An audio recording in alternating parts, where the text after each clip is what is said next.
बिहार में फिर सरकार बनाने के करीब है एनडीए। रुझानों में बीजेपी 82 सीटों पर आगे, रुझान में अगर जेडीयू की बात करें पूजा तो 75 सीटों पर आगे है, वहीं आरजेडी की बात करें तो 35 सीटों पर रुझानों में आगे है।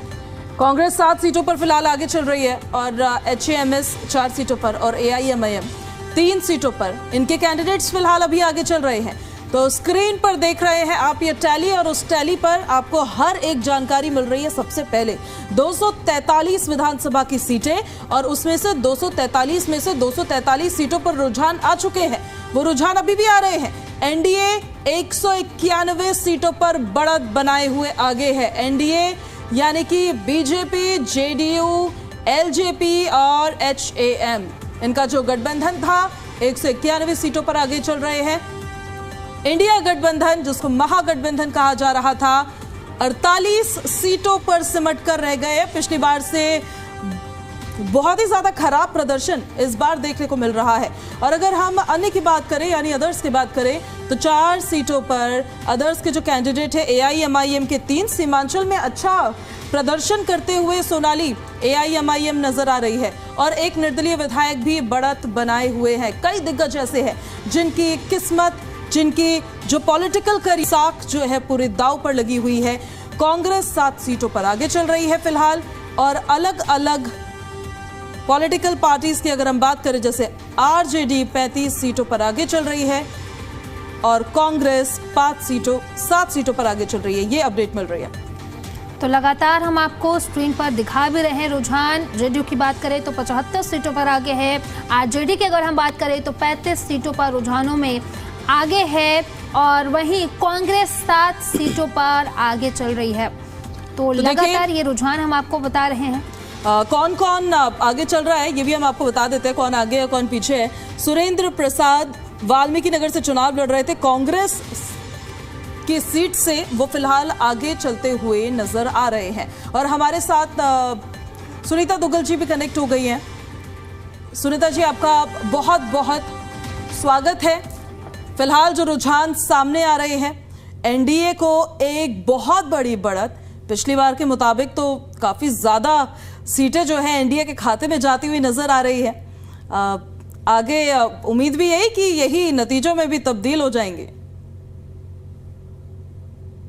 बिल्कुल क्लीन स्वीप जो है वो नजर आ रहा है, और आपके माध्यम से मैं बिहार की जागरूक जनता को बहुत बहुत बधाई देना चाहती हूँ, उनको बहुत बहुत धन्यवाद करना चाहती हूँ कि जिस तरीके का जो है एक जागरूक नागरिक होने के नाते उन्होंने मैंडेट दिया है एनडीए को, जिस तरह की बढ़त नजर आ रही है। हमें इस बात का आभास जो है वहां के प्रवास के दौरान ही हो गया था। कम से कम 1.5-2 महीने का हमारा वहां पर प्रवास रहा, और उस दौरान जो ग्राउंड पर हमने रियलिटी को देखा तो लोगों के मन में पहले से ही ये था कि सरकार जो है वो एनडीए की ही बननी चाहिए।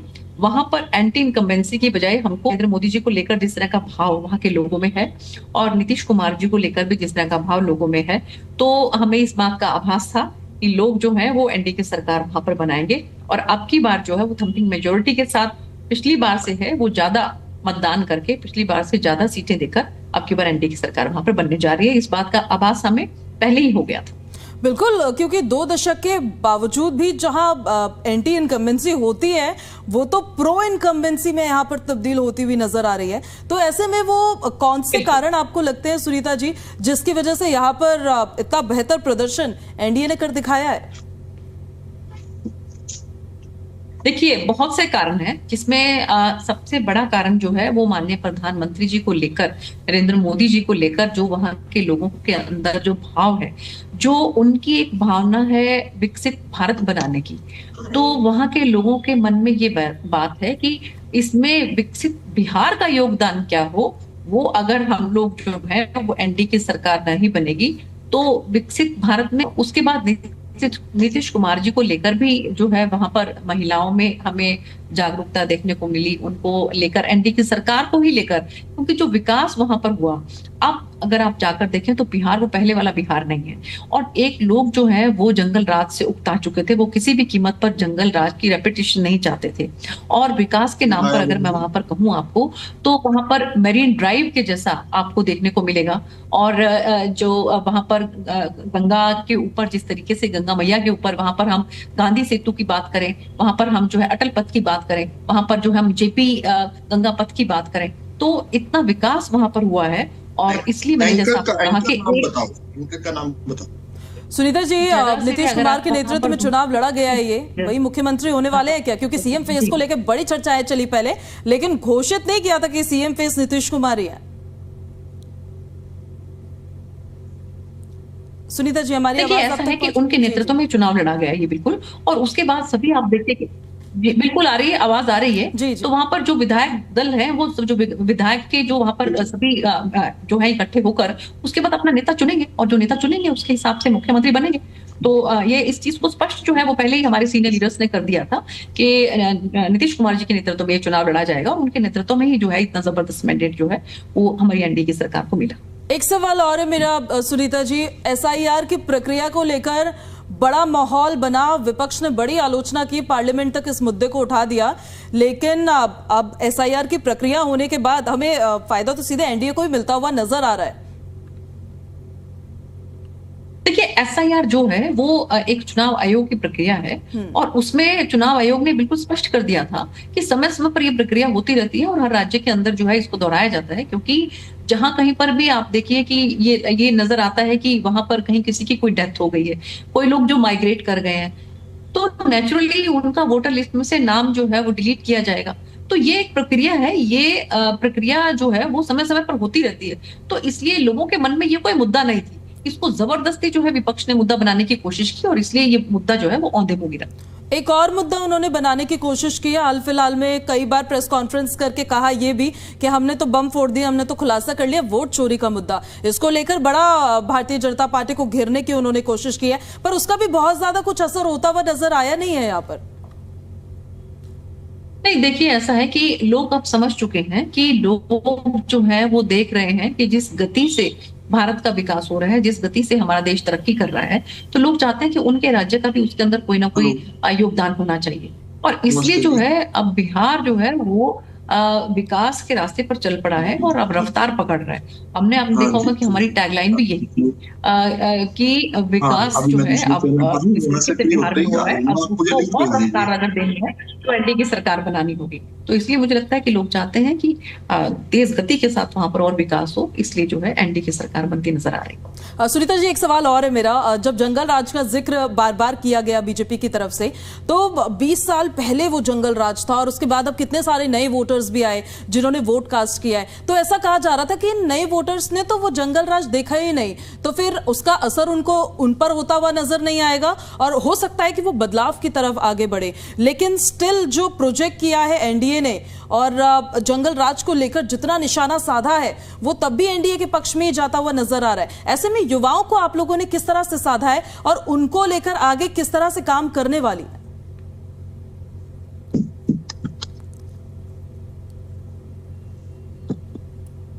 हमारी आवाज युवा वहां का बहुत जागरूक है, बिहार का जो मतदाता है और वो बहुत जागरूक, हमने देखा। भावना है कि हमारे इलाके का विकास होना चाहिए। और दूसरा जो युवा है जो वहां पर, वो जो एक जो कहते हैं कि परिवार की जो राजनीति है उससे उकता चुका है।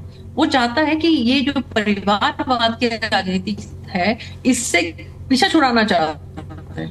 ये भी एक बहुत बड़ा कारण रहा कि जो जंगल राज की जैसे हम बात कर रहे हैं कि उनके जो बड़े हैं, बुजुर्ग हैं, उन्होंने उसके बारे में बताया। और आजकल मीडिया के माध्यम से जो है सब पता लगता है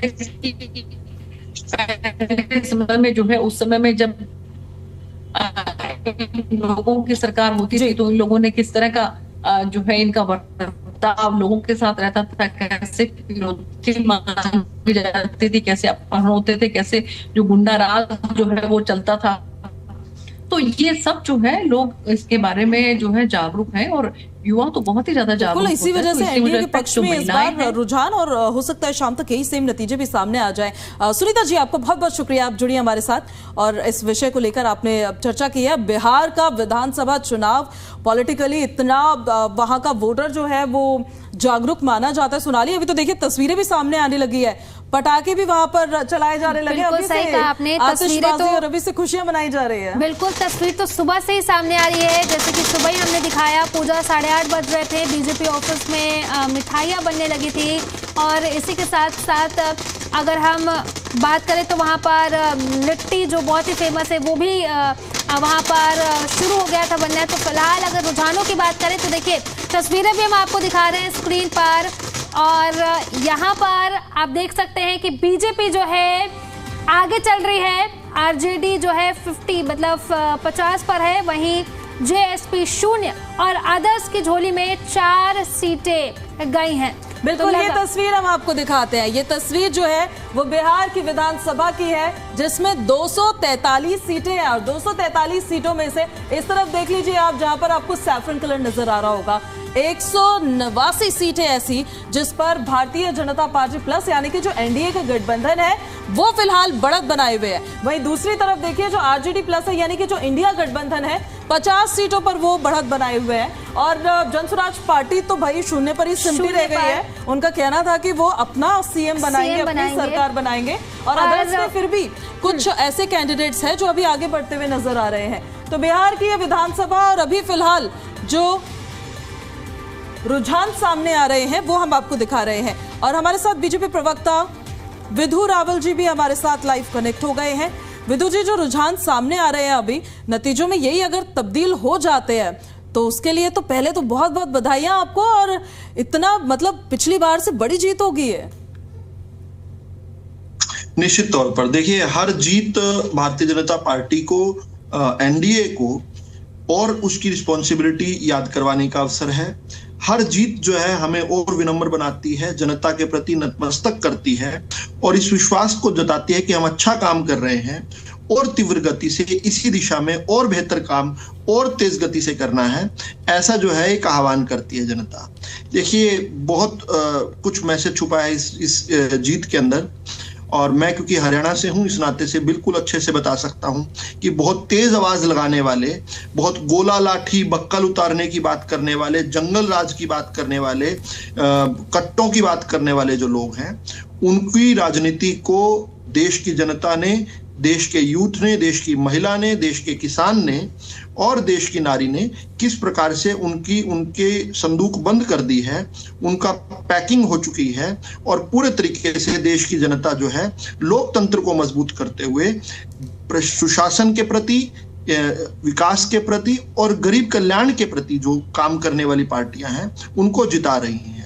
साफ तौर पर जातिवादी राजनीति करने वाली, वंशवादी राजनीति करने वाली पार्टियों का अब मुझे लगता है कि देश के लोकतंत्र में से अध्याय खत्म हो चुका है, उनका जो कालखंड था खत्म हो चुका है। देश की डेमोक्रेसी जैसे जैसे मैच्योर हुई है, देश के वोटर्स जैसे मैच्योर हुए हैं, वो आज एस्पिरेशनल सोसाइटी के तौर पर जब अपने आप को एक्सप्रेस कर पा रहे हैं, तो लोकतंत्र में भी वो एक एस्पिरेशन लेकर आते हैं कि अच्छे लोगों को चुनना है। जो थीम है आज पूरे देश के अंदर जो हम देख पा रहे हैं कि वो डबल इंजन की सरकारों के प्रति है।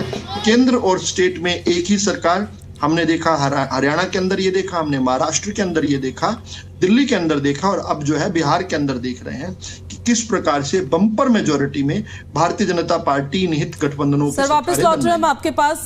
सांसद मनोज तिवारी कुछ कह रहे हैं, सुना देते हैं। विश्वास की, मोदी नीतीश से आस की,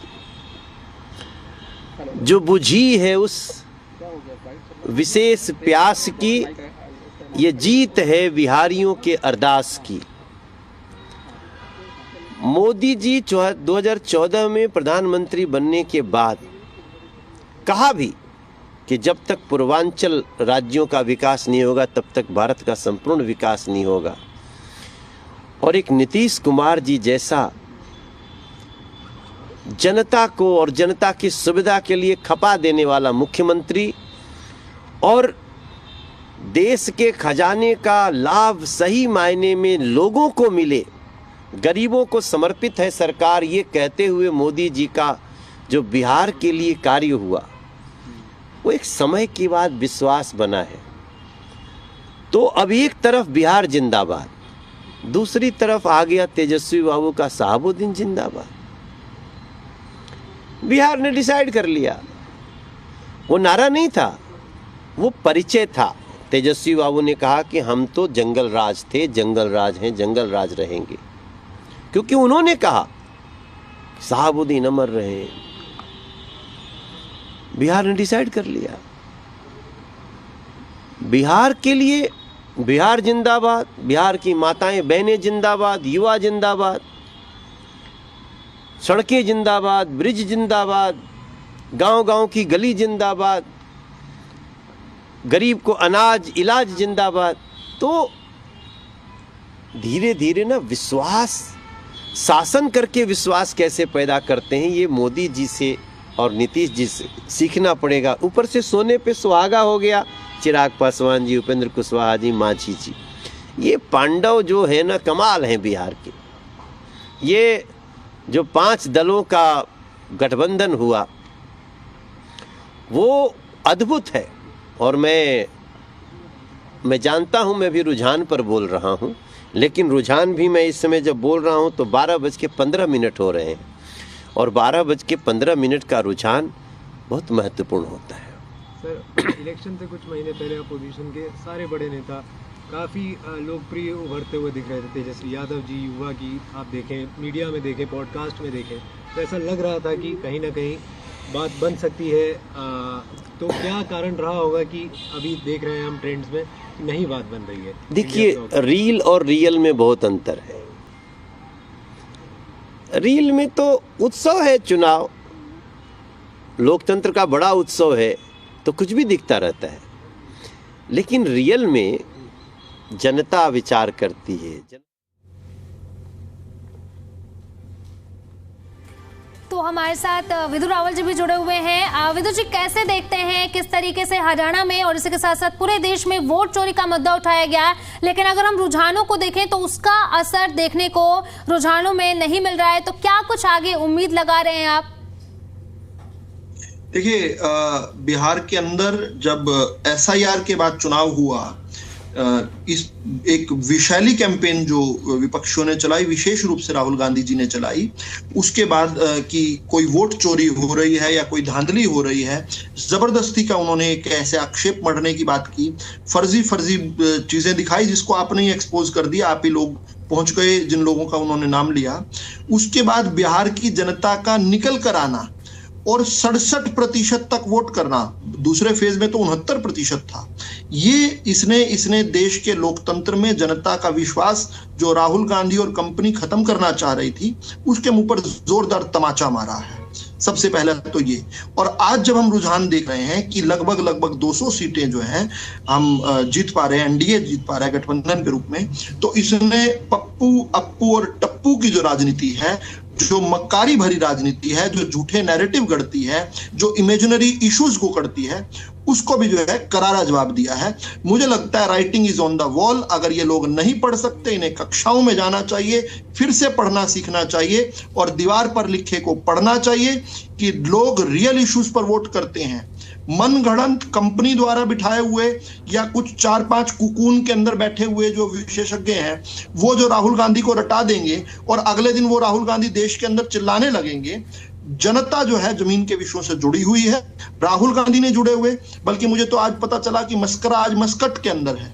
देखिए, मामला सीधा सा है कि राहुल गांधी और उनकी राजनीति इस देश से कटी हुई है। वो जबरदस्ती के इश्यूज थोपते हैं।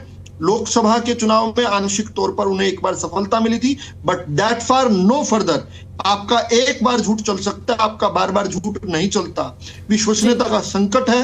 राहुल गांधी की, तेजस्वी की बात पर जनता विश्वास नहीं करती है, अखिलेश यादव की बात पर जनता विश्वास नहीं करती है। तेजस्वी यादव का भी आपने भी जिक्र किया है, और इन रुझानों के मुताबिक तो आरजेडी को बड़ा लॉस इस बार हुआ है। पिछली बार सबसे बड़ी पार्टी बनके वो उभरी थी, और इस बार तो बड़ी कम सीटें, ओनली 34 सीट्स जिस पर उनके कैंडिडेट्स अभी आगे चल रहे हैं। उनका पिछड़ना, इसके पीछे आपको क्या रीजंस लगते हैं?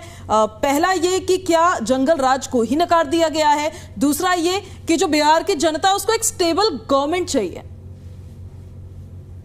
देखिए, जब इतना अच्छा जो है प्रोडक्ट मिल रहा हो, जब नमो की सरकार, नमो जब कहता हूं तो नीतीश कुमार और नरेंद्र मोदी की बात कर रहा हूं, जब डबल इंजन की सरकार इतना शानदार काम कर रही हो, इतनी शानदार सड़कें 24 घंटे बिजली दे रही हो, हर घर में नल नल से साफ जल दे रही हो, हाईवेज, पुल्स और उसके बाद किस प्रकार से विकास जो है बारंबार हो रहा हो, तो कोई वापस लालटेन को क्यों उठाएगा?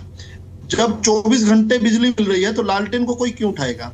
एक इसमें जरूर बात को ऐड करना चाहता हूं कि जो है तेजस्वी यादव ने जो चीज रियलाइज की है वो आज पूरे के पूरे भारत के अंदर एक मैसेज गया है, और वो ये कि जिस प्रकार से राहुल गांधी ने जबरदस्ती से तेजस्वी यादव की कैंपेन को हाईजैक कर लिया, अपना एक कृत्रिम विषय, अपने आप को नेता और पता नहीं क्या क्या बनाने के लिए जो राहुल गांधी की टीम ने एक झूठा विषय गढ़ा था, उससे बिहार के विषय कनेक्ट नहीं हो पाया, घुसपैठिया बचाओ यात्रा उन्होंने निकाल डाली, पूरा तरीके से कैंपेन डिरेल कर दिया गया। और तेजस्वी जब तक ये रियलाइज करते और राहुल गांधी से पीछा छुड़वाते, देखिए उसके बाद जो है पूरे चुनाव में तेजस्वी ने राहुल गांधी के साथ एक भी रैली नहीं की। सर माफी के साथ रोक रहे हैं आपको, मैथिली ठाकुर कुछ कह रही है, सुना देते हैं फिर लौट रहे हैं आपके पास। कोसी बेल्ट से आप आती हैं, बाढ़ की बड़ी समस्याएं होती हैं उस क्षेत्र में, तो क्या कुछ ब्लूप्रिंट सोच रखा होगा आपने? सबसे पहली चीज कि हमारे क्षेत्र को ध्यान में रखते हुए जो पार्टी का मैनिफेस्टो है उसको लेकर के हम लोग सभी लोगों तक पहुंचाएंगे। कि कई बार ऐसा होता है कि हमारी सरकार की जो योजनाएं हैं ये आम लोगों तक पहुंच नहीं पाती हैं, कुछ अवेयरनेस इशू होता है, लोग उतना ध्यान नहीं दे पाते हैं। लेकिन मेरा ये काम होगा कि हर एक घर तक सरकार की बात पहुंचे, हमारी पार्टी की बात पहुंचे कि उनके लिए क्या क्या चीजें हमारी पार्टी कर रही है, तो उसको सुचारू रूप से काम करवाना। और दूसरी चीज ये कि जो एक पर्सनल मैं कह सकती हूँ कि पर्सनल मैनिफेस्टो है मेरा, जो कि मैं कैमरे पे इसीलिए नहीं बोल रही हूँ, बहुत सारे लोग मुझसे पूछ रहे हैं, लेकिन जैसे होता है ना कि मैंने खुद किसी गांव में विजिट करके देखा कि यहाँ पे ये चीज ठीक नहीं है, उसको चीज ठीक करवाना है। मैंने अपने डायरी में एक अलग से लिस्ट बनाया हुआ है, अब उसको मैं कब कितने दिनों में पूरा करूंगी ये मेरे लिए भी चैलेंजिंग है, क्योंकि ये मेरा पहला टर्म है एक विधायक के रूप में, एक नया जीवन है मेरा।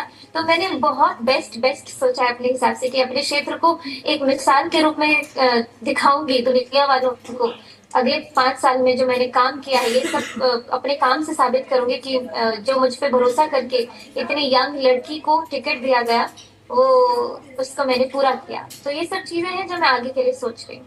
बहुत उत्साहित हैं आप, जैसे पहली बार चुनाव लड़ा है और आगे भी अभी चल रही है, हो भी सकता है कि चुनाव इन अपनी सीट से चुनाव को जीत भी जाएं, तो उसको लेकर भी हम करते हैं बात आगे। और विदु जी आपका रुख करेंगे, उससे पहले हमारे साथ वरिष्ठ पत्रकार राय तपन भारती जी भी कनेक्ट हो गए हैं।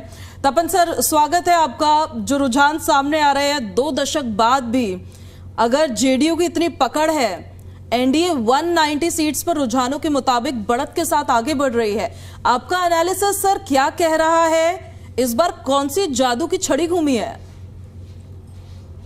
कि मुझे लगता है कि एनडीए का मल्टीपल तरीका था, उसमें जैसे जातीय समीकरण को तोड़ना, विकास का काम करना, वो तो था ही। केवल विकास के नाम पर कोई बिहार में इलेक्शन नहीं जीत सकता है।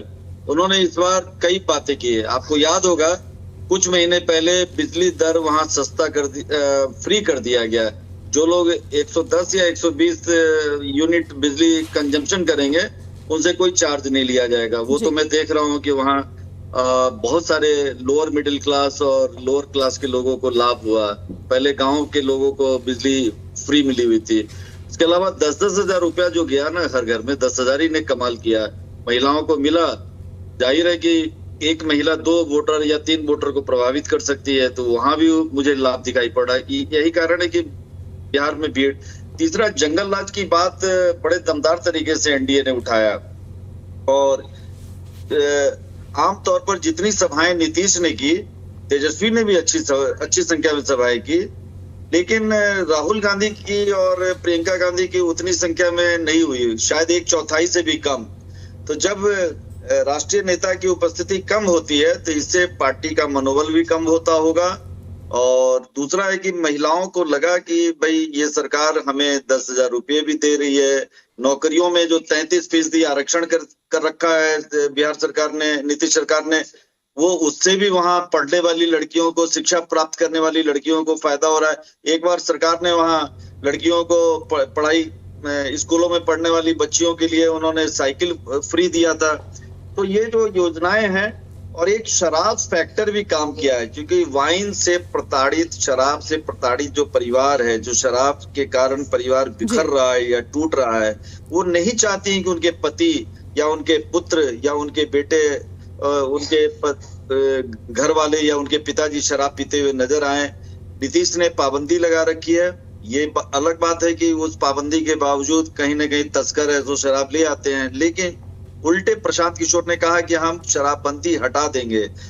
राजद की ओर से कोई ठोस आश्वासन नहीं मिला कि शराबबंदी रहेगी या नहीं रहेगी, तो शराब फैक्टर भी एक काम आया। तो मल्टीपल फैक्टर है एनडीए की बढ़त के लिए। मुझे एक बात का अफसोस हो रहा है बतौर पत्रकार कि लोकतंत्र में विपक्ष का मजबूत होना बहुत जरूरी है। बड़ा कमजोर यहाँ दिखाई पड़ रही है। मात्र 35-36 सीटें यदि लाकर आरजेडी विपक्ष का नेता पद का दावेदार बनेगी, गनीमत है कि 10% चाहिए, यानी 241 या 42 सीटें हैं ना बिहार में, 241 है। 241 में से जो पार्टी 25 विधायक ले आएगा मिनिमम, लार्जेस्ट पार्टी, उसे विधायक विपक्ष के नेता पद का मिलेगा सुविधाएं। विपक्ष के नेता को बहुत सारी सुविधाएं मिलती है, स्पेशल बंगला मिलता है, उनको सिक्योरिटी मिलती है, उनका ऑफिस मिलता है, तो वो तो हासिल कर लेंगे। लेकिन जो विपक्ष की जो ताकत होती है, 1/3 यदि बहुमत लाते, 1/3 इनके हाथ में आया नहीं। 2/3 से भी ज्यादा सीटें एनडीए के खाते में दिखाई पड़ रहा है। अब है कि एनडीए की जवाबदेही बढ़ गई है कि कैसे बिहार का डेवलपमेंट हो, क्योंकि बिहार से कनेक्टेड है यूपी और असम का कनेक्शन। क्योंकि असम में अगले साल इलेक्शन होना है विधानसभा का, 2 साल के बाद पंजाब और यूपी में इलेक्शन होना है। जरा बताइए, थोड़ी हैरानी वाली बात है ये, पिछले चुनावों के मुताबिक आरजेडी का बड़ा डाउनफॉल होता नजर आ रहा है। इसके पीछे क्या रीजंस आपको नजर आ रहे हैं? उनके वोट ज्यादा वोट कटवा पार्टियों ने काट ही दिए हैं, या फिर वो अपनी बातों को जनता को समझा ही नहीं पाए? इस बार लग रहा है कि मुस्लिम वोट इनके निकल गए हैं। ओवैसी की पार्टी में कुछ इनके बट गए, कुछ जनसुराज ने ले लिया, कुछ मुस्लिम महिलाओं ने एनडीए को भी वोट दिया। इनकी पराजय में सबसे बड़ा कारण दिख रहा है कि मुस्लिम 100% इनके साथ इस बार नहीं खड़ा रहा। यादवों में भी वोट का बंटवारा हुआ है, इस कारण इनकी ये हालत दिख रही है।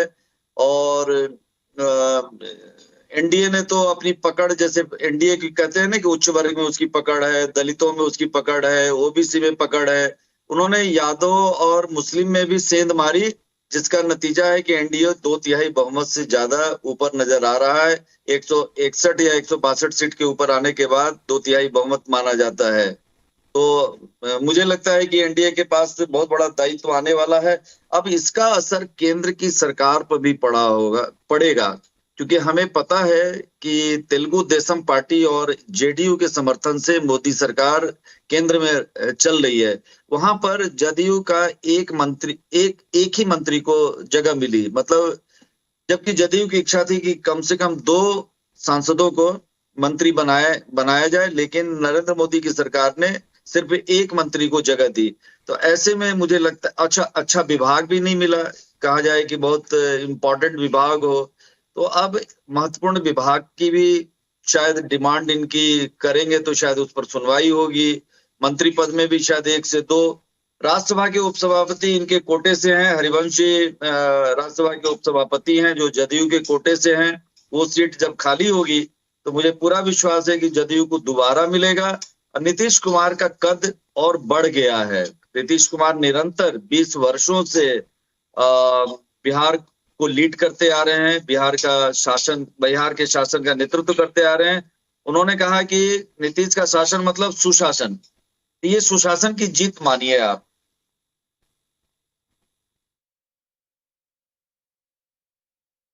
रहिएगा। फिलहाल हमारे साथ ज्यादा बातचीत के लिए राव नरेंद्र सिंह भी जुड़ गए हैं, उनसे भी बातचीत कर लेते हैं। जिस तरीके से लगातार बिहार के अब रुझान सामने आने लगे, राव नरेंद्र जी आपको क्या लगता है? देखिए सीधे तौर पर अब एनडीए को बहुमत मिलता हुआ नजर आ रहा है जैसे जैसे रुझान सामने आ रहे हैं। जी देखिए, हमारी पार्टी के नेताओं ने जितनी मेहनत की SIR के मुद्दे के ऊपर लेकर के बिहार के बिहार के विकास के ऊपर लेकर के जिस तरह से सब लोग जो गए और हजारों हजारों लोगों ने सड़कों पे आकर के समर्थन दिया, उससे आम जनता की आवाज़ थी कि आने वाली सरकार महागठबंधन की सरकार बनेगी। और हमारे नेता ये स्पष्ट रूप से कहते थे, अगर चुनाव निष्पक्ष होता है और जनता का फैसला मान्य है तो महागठबंधन की सरकार बनना निश्चित है। अभी सारे चुनाव परिणाम नहीं आए हैं, इसलिए अभी कुछ कहना बहुत जल्दी होगी, लेकिन मैं इतना जरूर कह सकता हूं कि बिहार की जनता, युवा, महिलाएं परिवर्तन चाहती हैं। तो इसलिए हमें पूरा इस बात का भरोसा है कि निश्चित रूप से ईमानदारी से अगर सही कार्य होता है तो महागठबंधन की सरकार निश्चित रूप से बनेगी। जी,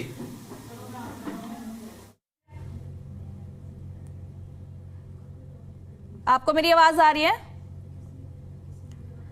नरेंद्र जी, देखिए जैसे जैसे भी रुझान सामने आ रहे हैं तो साफ तौर पर देखने को मिल रहा है 190 पे एनडीए देखने को मिल रहा है, और अभी तो आप महागठबंधन की हम बात करें तो वो तो 49 पर ही नजर आ रहा है। आप जानते हैं ये लोग हर चुनाव में नया नया तरीका, नया नया हथकंडा अपनाते हैं। जैसे हरियाणा में अपनाया, महाराष्ट्र में अपनाया, हो सकता है अब की बार कोई नया फार्मूला लेकर के आए हो। जनता तो बदलाव चाहती थी, लोग परिवर्तन चाहते थे, अब सबके लिए बड़ा आश्चर्य है। फिर भी हम तो बिहार की जनता का आभारी है, धन्यवाद करते हैं कि हमारे नेताओं को जो उत्साह मिला, जो साथ दिया लोगों ने, हम उसके लिए उनका दिल से धन्यवाद है। और ये सरकार निष्पक्ष तरीके से हो तो महागठबंधन सरकार बननी चाहिए। हम लोगों के साथ हैं, लोगों के फैसले के साथ हैं, और निश्चित रूप से लड़ाई लोकतंत्र को बचाने की, संविधान को बचाने की हम आगे भी जारी रखेंगे। और एक दिन समय ऐसा आएगा आपके सामने कि लोगों की विजय होगी और लोग जो है केंद्र के अंदर और प्रदेशों में भी कांग्रेस की सरकार बनेगी। राहुल जी के नेतृत्व के अंदर फिर से जो है इंडिया गठबंधन एक मजबूत स्थिति में उभर करके आएगा, मुझे पूरा विश्वास। नरेंद्र जी, देखिए ये भी बता दीजिए, जिस तरीके से जो रुझान सामने आ रहे हैं उसमें देखा जा रहा है इंडिया गठबंधन पीछे देखने को मिल रहा है, तो क्या फैक्टर्स रहे, क्या खामियां रही जो लोगों के मन में नहीं उतर पाई ये बातें? जिस तरीके से हमने देखा था कई मुद्दे उठाए गए थे आप लोगों की तरफ से, हम बात वोट चोरी की करें और भी कई चीजें उठाई गई थी, पर जनता जो है सीधे तौर पर नकारती हुई नजर आई। जो रुझान सामने आ रहे हैं उनमें यही तो दिक्कत है कि जनता नहीं नकार रही जी। ये तो कोई ईवीएम मशीनें या नए नए कारगुजारी तरीके जरूर डिस्टर्ब कर रहे हैं। आप मान के चले, आप हरियाणा से संबंध रखते हैं, हरियाणा में आए होंगे, देखा होगा क्या आपका एग्जिट पोल बोल रहा था, क्या हमारा जो है वो पोस्टल बैलेट बोल रहे थे, क्या कोई कह सकता था कि हरियाणा में नहीं बनेगी? लेकिन हरियाणा में एक अवैध सरकार बनी, वोटों की चोरी की गई, सरकार की चोरी की गई ये कहा जाए तो। इसलिए हम तो पहले भी कहते थे ये बात, हमारे नेता ने कहा हमेशा, खड़गे जी बोले, आदरणीय हमारे राहुल जी बोले, बहन प्रियंका जी बोले कि अगर निष्पक्ष चुनाव होता है तो बिहार की जनता बदलाव चाहती है और बिहार के अंदर लोग विकास चाहते हैं, काम चाहते हैं, बेरोजगारी दूर करना चाहते हैं। और जो 20 साल से जो पार्टी सत्ता के अंदर है वो लोगों को कब तक आप गुमराह करेंगे, कब तक झूठ बोलेंगे? आप चुनाव के मौके के ऊपर महिलाओं खाते में पैसे डालते हैं, क्या ये लोकतंत्र की सही बात है? तो नरेंद्र जी, आप मान रहे हैं यहाँ पर भी बिहार में इस चुनाव में भी वोटों की चोरी कहीं ना कहीं देखने को मिल रही है, नहीं तो इंडिया गठबंधन आगे होता? 100% आपके सामने रिजल्ट आएगा, हम इस बात को रखेंगे आपके सामने। जिस तरह हरियाणा का नेता आपके सामने रखा है, जिस तरह कर्नाटक में उस समय रखा गया था हमारे नेता राहुल जी के द्वारा, ये भी बात सामने आएगी। सच्चाई छिप नहीं सकती, समय लग सकता है, देर है अंधेर नहीं है परमात्मा के यहाँ, आप ये मान कर चलिए। 100% लंबे समय तक ये लोग नहीं कर पाएंगे और एक दिन ये हालात बहुत ही गलत है। मैं समझता हूँ कि लोकतंत्र के अंदर अगर हम लोगों को ये भरोसा उठ गया सिस्टम से, तो मैं समझता हूँ बहुत बड़ा बात हो जाएगी। इसलिए हमें लोकतंत्र को बचाना जरूरी है, संविधान के बताए हुए रास्ते पर चलना जरूरी है। जी नरेंद्र जी, अभी फिलहाल आप कहां पर चूक मान रहे हैं कि कहां पर सीधे तौर पर जो है बैकफुट पर देखने को मिल रही है पार्टी? देखिए, ऐसा नहीं है। हकीकत के अंदर आपने स्वयं देखा होगा कि कोई पार्टी हमारी बैकफुट पर नहीं थी। पार्टी बहुत बढ़िया रास्ते पर जा रही है, आगे बढ़ रही है, लोगों का दिल जीत रही है। लेकिन ये अब भारतीय जनता पार्टी या एनडीए का जो असकंडे हैं, कारगुजारी है, जो समय लगेगा सामने आएगा, वो निश्चित रूप से पता लगेगा लोगों को सामने। छुप नहीं सकते, सच्चाई हमेशा सामने आके रहती है। जी आप क्या मान रहे हैं, मैं आपसे जानना चाहूंगी, क्योंकि देखिए सीधे तौर पर जो रुझान है, समय अभी 12 बजे से ऊपर का हो गया है, देखा जा रहा है 47 की बढ़त में सीधे तौर पर पार्टी देखने को मिल रही है इंडिया अलायंस। तो आपको क्या लग रहा है, यहाँ पर भी वोट चोरी है फिर कुछ और आप मान रहे हैं?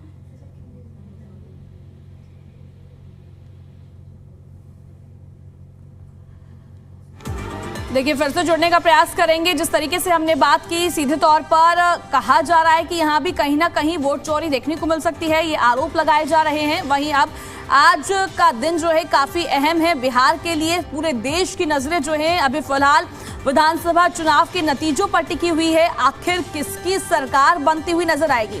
जिस तरीके से रुझान अभी सामने आ रहे हैं उसमें साफ तौर पर एनडीए बढ़त बनाए हुए नजर आ रहा है, 192 पे है। और वहीं इंडिया अलायंस की बात की जाए तो 47 और अदर्स की बात की जाए तो 4 पर बढ़त बनाए हुए। अब देखने वाली बात होगी किसकी सत्ता बिहार में देखने को मिलेगी, किसकी सरकार देखने को मिलेगी।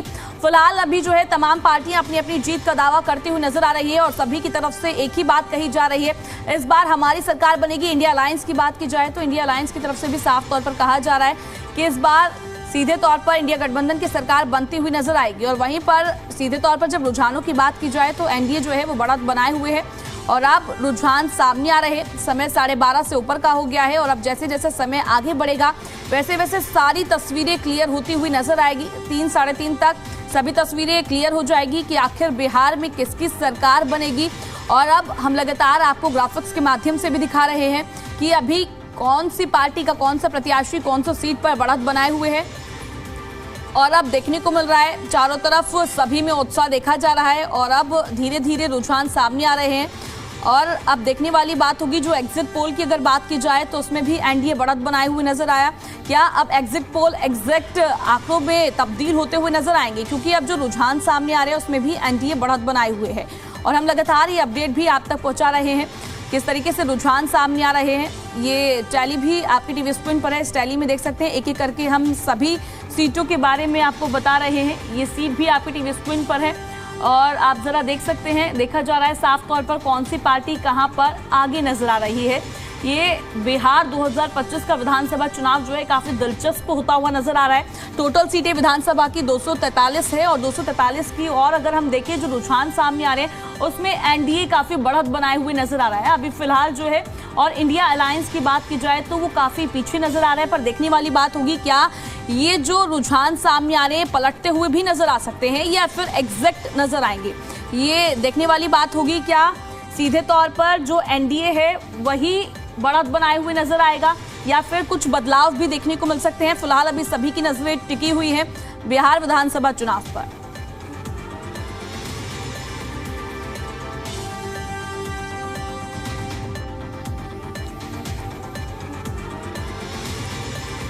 ये लगातार हम तमाम अपडेट्स आप तक पहुंचा रहे हैं। 243 पर देखने को मिल रहा है ये चुनाव और वहीं फिलहाल हमारे साथ ज्यादा बातचीत के लिए पटना से हमारे संवाददाता रजनीश जुड़ गए हैं, उनसे जानेंगे फिलहाल क्या माहौल देखने को मिला है। रजनीश, देखिए आज सभी की नजरें जो टिकी हुई है बिहार विधानसभा चुनाव पर टिकी हुई है। आज मतगणना का दौर जारी है। सीधे तौर पर जो रुझानों की बात की जाए तो एनडीए बढ़त बनाए हुए, फिलहाल वहां पर क्या माहौल देखने को मिल रहा है? जी देखिए, एनडीए जो बढ़त बनाए हुए है, जो जिस तरीके के रुझान है वो प्रचंड बहुमत की ओर इशारा कर रहा है और दूसरी ओर अगर महागठबंधन की ओर देखें तो मुश्किल स्थिति का सामना करना पड़ रहा है अगर आंकड़ों की नज़र से देखें तो। और इतना ही भर नहीं, जितने पिछले बार आरजेडी जो अपने बूते अकेले सीट लाई थी उतना पूरा गठबंधन जो है मिलकर भी वो परफॉर्म नहीं कर पा रही है, बल्कि 2/3 भी उसमें नहीं पहुंच पा रही है। 74 सीटें जीती थी पिछली बार आरजेडी ने और 4 जो है वो मिला लिए थे AIMIM को, और इस तरीके से आंकड़ा जो है वो 78 का हो गया था। लेकिन अगर अभी देखें तो 50 का आंकड़ा पूरे घटक दल मिलकर छूने में मुश्किल स्थिति लग रही है अभी जो हालात हैं उस हिसाब से। तो ऐसे में आप देखेंगे कि यहाँ पे कांग्रेस की स्थिति बहुत ही दयनीय है। अगर आप देखें उनका खराब परफॉर्मेंस ने प्रभावित किया है। 61 सीटों पे चुनाव लड़ी है कांग्रेस ने, 9 पर फ्रेंडली फाइट था और 6 सीटें भी आने को लेकर मुश्किल स्थिति है। उसी तरीके से लेफ्ट का परफॉर्मेंस इस बार उस तरीके से नहीं है जिस तरीके से पिछले चुनाव में 2020 के चुनाव में देखने को मिले थे। और तो और यहाँ तक कि आरजेडी जो है वो खुद अपने जो सीटें जीती हुई उनकी सीटें थी उसके आधे के बराबर नज़र आती है। तो ऐसे में अब ये स्पष्ट कहा जा सकता है कि हालांकि अभी 2 घंटा और देखना होगा कि किस तरीके से अंतिम जो रूप लेगी मूर्त ये आंकड़ा जो है, लेकिन कमोबेश यही परिणाम में थोड़ा बहुत अगर आगे पीछे कर ले या कुछ जहाँ पे नेक टू नेक फाइट है वहाँ पे कुछ तस्वीर आगे पीछे की हो सकती है। लेकिन जो तस्वीर है और कई जगह जो मार्जिन है वो 5,000, 7,000 से लेकर 20,000 और 28,000 तक का मार्जिन है। ऐसी परिस्थिति में बहुत उलट फेर की गुंजाइश बड़े मार्जिन वाले जो सीट है उसमें संभव नहीं है।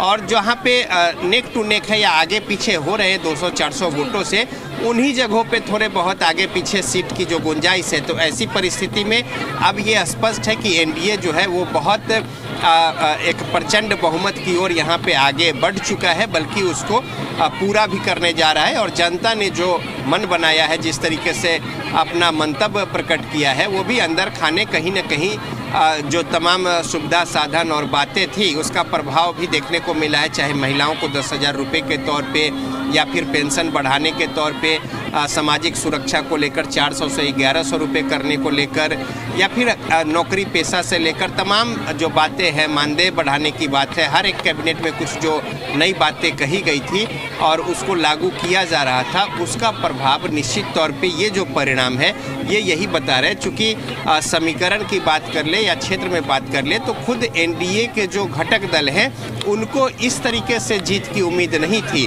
और जो 140-45 की बातें और बहुत हो गया 50 की बातें जो है, इस तरीके के आकलन और इसको कंफर्ट स्थिति बता रहे थे कि अगर ऐसा हो जाए तो अच्छा होगा। लेकिन कहीं परिणाम जो अभी सामने दिख रहे हैं वो उम्मीद से बहुत ज़्यादा है एनडीए के लिए। लाजमी है कि ऐसे में एनडीए जो है वो खुशी का इजहार जगह जगह पे पटाखे छोड़ने से लेकर गले मिलाने, मिठाई बांटने तक की तस्वीर दिख रही है राजधानी पटना में।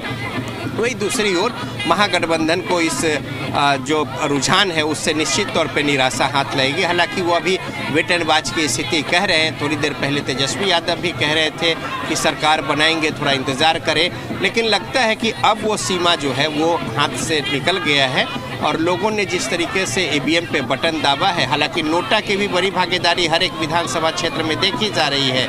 और बहरहाल अंतिम तौर पे जो आंकड़ा है वो आना बाकी है, लेकिन जो रुझान है और शुरुआती तौर से जो लगातार बढ़त बनी रही वो बनी हुई है।